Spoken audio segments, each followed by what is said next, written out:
Hey everybody, my name is Jason Dillon. If you're wondering about my credentials, I have a 4-year bachelor's degree in biology, concentrated in cellular and molecular systems, but I've been studying the whole creation/evolution debate for about the past 6 years of my life, and I've been working on a lot of different presentations. Hopefully I'll have more to come on there's one that's already finished. It's on the 3 points that I think are the best evidences against evolution.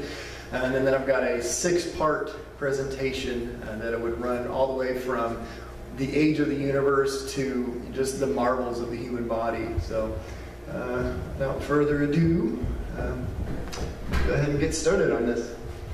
All right, so this presentation is on evidence of Noah's flood. It's going to be a little bit on historical evidence and scientific evidence. At certain points it gets a little bit heavy, but just bear with me. There's a lot of really good information in there. Biblically, this is these are the generations from the days of creation to when the flood actually occurred, and it shows how many years would have the flood would have occurred after. This is more of a graphic depiction of that same thing, and it shows how long these people lived before and after the flood. And near the end of the presentation, I'll explain just how significant this diagram is. So the biggest question a lot of people have is, was it actually global? There have been a lot of people that have said, oh, it was just local, and this is just the biblical writers, they wrote of a local flood, but I'm going to go over a lot of evidence why it is global. It was global.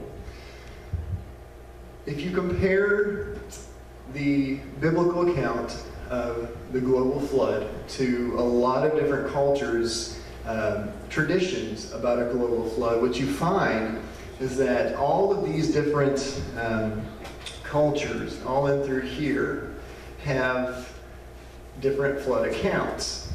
And when you sum up what their traditions say, what you find is that at least half of those agree with the biblical account. Is it by chance that they agree with it? It's questionable. In Chinese, the word for ship is composed of 3 different words: the word for vessel, the word for 8, and the word for people. And if you remember, on the ark there was Noah and his wife, and his 3 sons and their 3 wives. There were exactly 8 people on the ark. The argument that's been brought up a lot of times is, as many species as we have alive today, how in the world could that many fit on the ark? I would agree with them, but the fact is we didn't need that many species to be alive then. There are more than 20 million species of different organisms that are alive today. Could they fit on the ark? No, I don't think they could. But when you look at the Bible, what you find is God describes creating, quote, kinds or baramins. He created, you could use the example of the cat kind, for example. You've got leopards, you've got lions, tigers, cats, but we could say that all of those were descended from a common ancestor. And I know that sounds insane, but look at the variety that we find in dogs, for example. We find a little Chihuahua versus a Great Dane. Those were all just bred from wild wolves. So you can get a lot of diversity in an organism just by change over time. There's one scientist who actually found there are thousands of species of turtles alive today. He traced all of them back to about just a small handful of, maybe 10 or 12 turtles to begin with. This is Noah's Ark in comparison to other known ships. This is the Titanic right here, and you can see it wasn't that much shorter than it. And the cubit was the measurement that Noah was given to build the ark. And the cubit roughly is a measurement from the tip of your elbow to the tip of your finger, so roughly about 2 feet. That's a conservative estimate. Sometimes some people say it could be even larger. This is a 2-scale representation. You've got right there, this would be like Noah. This is a stegosaur dinosaur. This is one of the biggest species of dinosaur that we know of. You can see how huge this ark would have been, how it could have easily held more than enough supplies and everything that the animals needed, including the animals. Just with a smaller estimate of what the cubit could have been, you get a cubic feet space of this of more than 1,000 or 1,400,000. So it could have held a lot of stuff.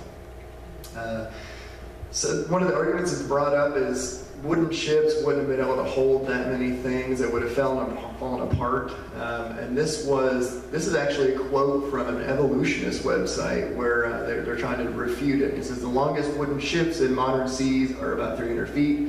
And these require reinforcing with iron straps, and they still leak a lot and everything. But there's other evidence. The Greeks, they used a sophisticated system where they used mortise and tenon joints, and it strengthened the ship. And it was so light that they could drag it on shore, but they could actually ram other ships with it.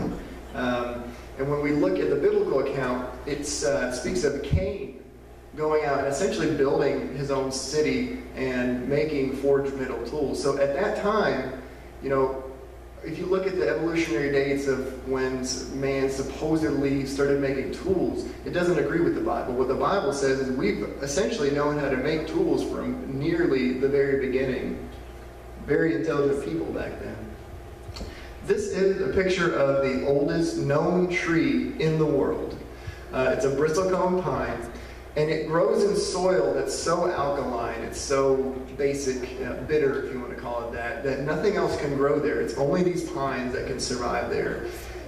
They use tree ring dating, and they found a date of 4,767 years old. How that works is they assume that one ring is put on a tree per year. But we're going to go over why that's not necessarily true in all cases, and how this proves that the earth has been, everything that's on the earth now has been growing since after the flood. And also tree ring dates are used to oftentimes correct false dates that they get by carbon dating and other dates and stuff like that. So what they've found, they've done studies on this, tree rings don't always grow just one per year. You can have an extra growth of one every 1 to 4 years. And they also found if you expose a tree to short drought periods or moist, warm conditions, and you essentially tweak the environment to be hot, cold, you can get an extra growth ring or more. So the date that the scientists found for this is actually well within the probability for this pine to have started growing immediately after the flood. There is one person who studied the Bible. His name was Irish Archbishop James Ussher.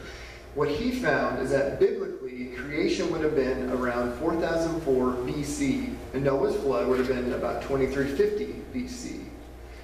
If you compare, Racino Meyer, he's the scientist who found the tree ring date.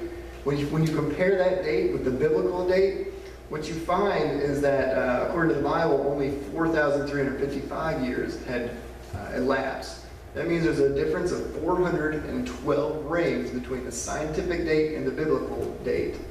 What that really means is you would only have to have one ring grow every 10.5 years extra for it to be well within that range. Another great evidence that the earth was, that it experienced a global flood are polystrate fossils. What you see here is you have 3 different geologic strata. You've got a layer here, you've got a layer here, and then you've got this one up above it.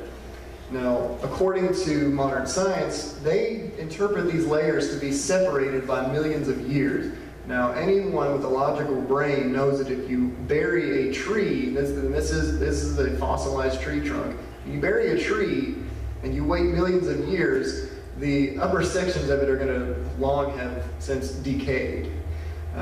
So this is a 30-foot tall tree trunk that was buried very rapidly.